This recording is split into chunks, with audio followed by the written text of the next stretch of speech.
Assalamualaikum warahmatullahi wabarakatuh. Perkenalkan, nama saya Rati Febrianti, NIM 2199010023. Di sini saya akan menjawab pertanyaan ujian tengah semester profesi kependidikan.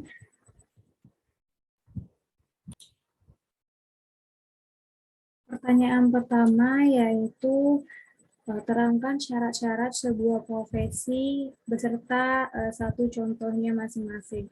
Nah, syarat-syarat profesi itu yaitu yang pertama memiliki pengetahuan khusus di suatu bidang ilmu tertentu. Nah, contohnya itu seperti profesi dokter. Nah, profesi tersebut dituntut untuk mengetahui apa penyakit dari pasien, kemudian langkah pengobatan dan pemulihan ketika mereka hanya menyebutkan gejalanya saja.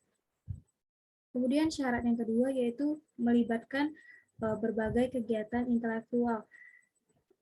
Selanjutnya yang ketiga yaitu membutuhkan adanya suatu persiapan tertentu yang cukup dalam. Jadi bukan hanya sekedar latihan saja. Maksudnya di sini orang yang telah memiliki profesi atau itu telah mempersiapkan atau sudah betul-betul layak mendapatkan profesinya. Kemudian yang keempat yaitu membutuhkan latihan yang berkesinambungan di dalam melaksanaan pekerjaannya atau profesi yang diambilnya. Selanjutnya yang kelima yaitu lebih mengutamakan kepentingan masyarakat di atas kepentingan pribadi. Nah, contohnya itu seperti profesi dokter tadi, lebih mementingkan kepentingan pasien daripada kepentingan pribadi. Jadi, lebih mengutamakan pasien daripada diri sendiri. Kemudian yang keenam yaitu adanya organisasi para profesional sesuai dengan bidang profesi. Nah, seperti contohnya dokter itu ada organisasi dokternya yaitu Ikatan Dokter Indonesia. Kemudian yang ketujuh yaitu terdapat kode etik atau standar baku dalam pelaksanaan pekerjaannya. Nah, biasanya kode etik atau standar baku ini ada dalam masing-masing profesi. Seperti dokter itu ada kode etik dan standar bakunya tersendiri. Yang kedua, atau pertanyaan yang kedua, yaitu guru yang profesional dapat menjadi contoh atau teladan atau role model bagi peserta didik. Nah, berikan minimal 3 contoh konkret guru menjadi role model bagi peserta didik di luar pembelajaran atau di luar sekolah. Nah, di sini yaitu jawaban saya dengan memberikan contoh yaitu taat beragama dengan menunaikan seperti Islam atau Muslim menunaikan sholat, kemudian bersedekah dan lainnya.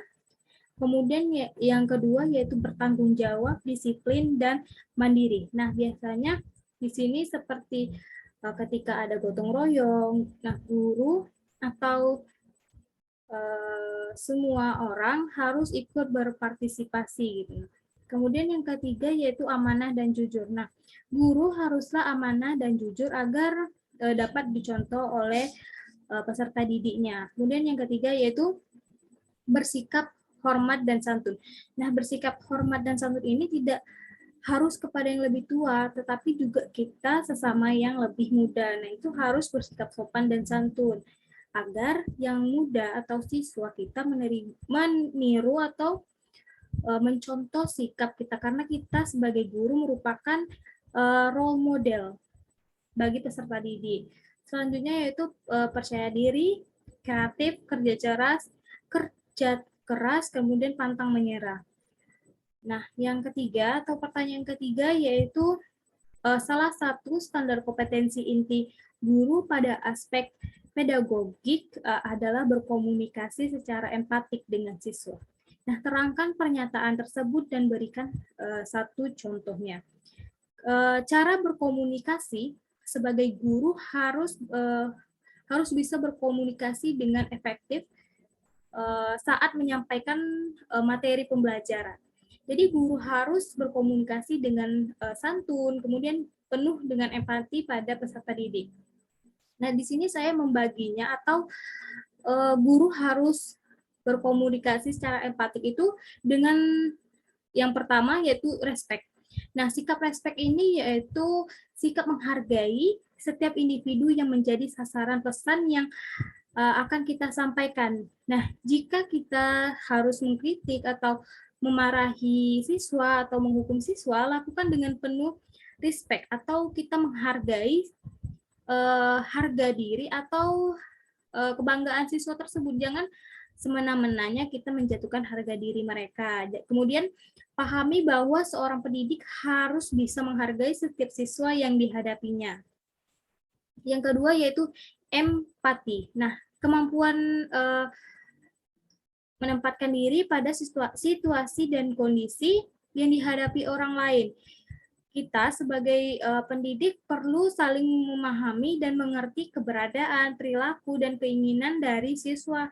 Jadi rasa empati akan menimbulkan respect atau penghargaan atau menghargai, dan rasa respect akan membangun kepercayaan yang merupakan unsur utama dalam membangun sebuah suasana kondusif di dalam proses belajar mengajar di dalam kelas ataupun di luar kelas.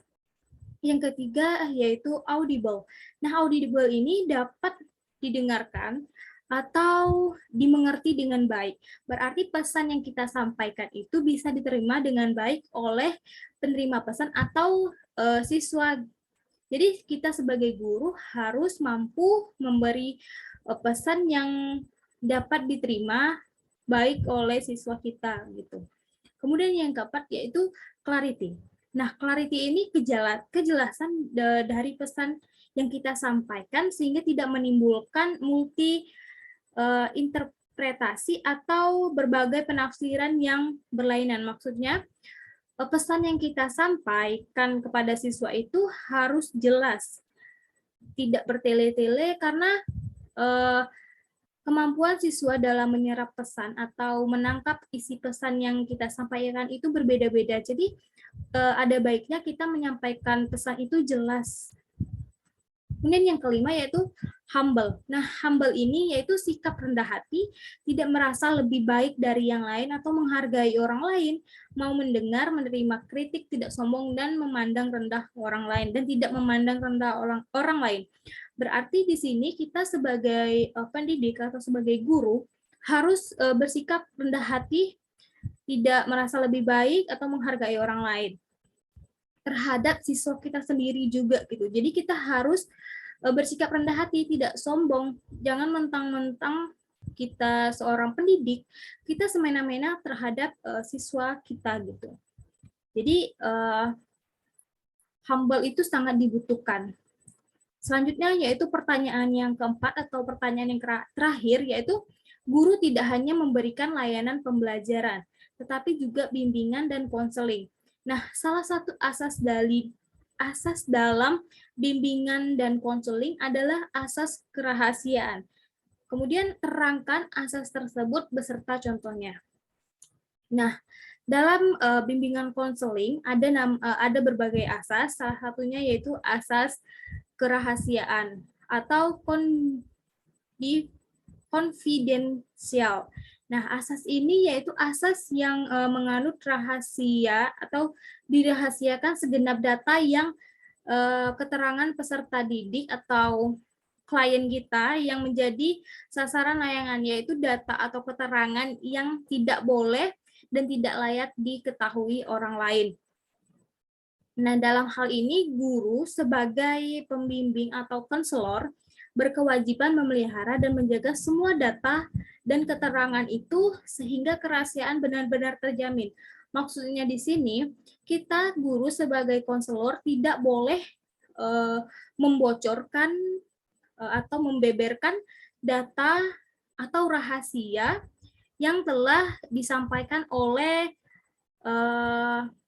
konseling kita, maksudnya siswa kita. Jadi data-data tersebut tidak boleh dibagikan gitu. Nah, contohnya itu seperti siswa atau konseling memiliki masalah seperti maaf sebelumnya dia telah diperkosa oleh saudaranya atau siapa, kemudian dia menceritakan cerita itu kepada kita atau ingin mendapatkan mendapatkan petunjuk atau arahan. Jadi kita sebagai konselor itu harus menjaga rahasia itu. Jadi tidak boleh sampai bocor. Jadi rahasia itu benar-benar harus dijaga. Nah, sekian dari jawaban ujian tengah semester profesi pendidikan saya. Saya akhiri. Banyak kurang saya mohon maaf. Saya akhiri. Wassalamualaikum warahmatullahi wabarakatuh.